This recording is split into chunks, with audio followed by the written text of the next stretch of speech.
Hello সৌরজগতের বন্ধুরা, সূর্যের সবচেয়ে কাছে গিয়ে রেকর্ড করলো পার্কার সোলার প্রোব। তার খবর জানবো। আপনাদের সবাইকে স্বাগতম আজকের এই পর্বে। সম্প্রতি সূর্যের সবচেয়ে কাছে পৌঁছেছে মার্কিন মহাকাশ গবেষণা সংস্থা নাসার পার্কার সোলার প্রোব। এর আগে মানুষের নির্মিত কোনো যন্ত্র কোনো নক্ষত্রের এত কাছে যেতে পারেনি। বিজ্ঞানীরা এই কৃত্তিকে তুলনা করেছেন 1969 সালে চাঁদে প্রথম মানুষ অবতরণের সঙ্গে।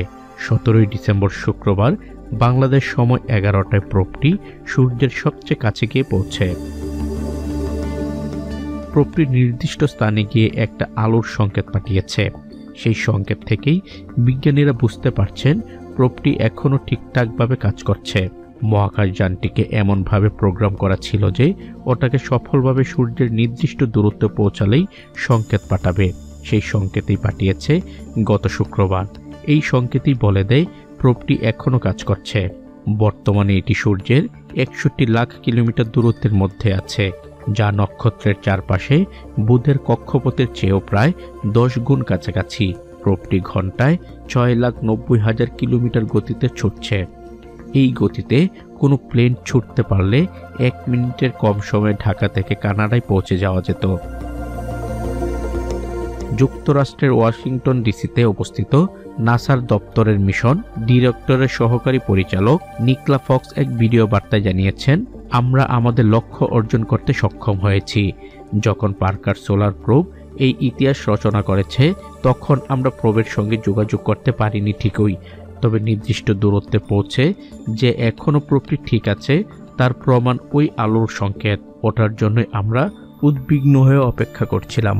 জানুয়ারির প্রথম দিকে মহাকাশযানটি আর কোনো সংকেত পাঠাবে না বলে নিশ্চিত করেছে নাসা। তবে জানুয়ারির শেষের দিকে বিস্তারিত বৈজ্ঞানিক তথ্য পাওয়া যাবে। তখন অবশ্য প্রোবটি সূর্য থেকে আরও দূরে সরে যাবে।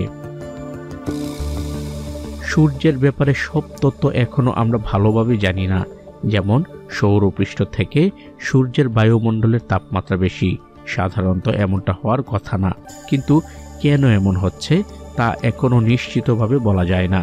এরকম আরও কিছু প্রশ্ন আছে সূর্য নিয়ে, যেসব প্রশ্নের উত্তর খুঁজতেই 2018 সালে পার্কার সোলার প্রোব উৎক্ষেপণ করা হয়েছিল।